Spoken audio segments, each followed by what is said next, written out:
começa a tocar, ninguém fica parado. Para que o som já tá tocando, homens e mulheres já estão todos se pegando. Relaxa, o som já tá ligado. Quando começa a tocar, ninguém fica parado. Eu tô adorando o São João da Capitá, tá sendo maravilhoso. Esse stand aqui pra realçar nossa beleza, assim como os sapatos da Mississippi, que são lindos, lindos, lindos, e nos deixando cada vez mais lindas, proporcionando isso tudo pra nós.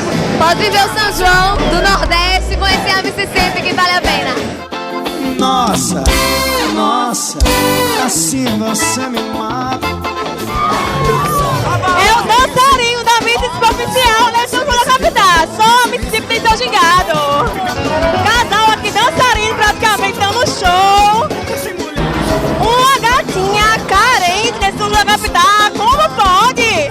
Ai, eu não sei, não sabia mais ninguém. Olha que trio mais estiloso eu encontrei aqui no segundo dia do São João da Capitá. Lindas meninas. Os três babando. Pelas meninas, agora elas ali estão carentes, hein? O que você quer dizer sobre isso? Também estamos, nós estamos muito carentes. Balãozinho, sábado no forró,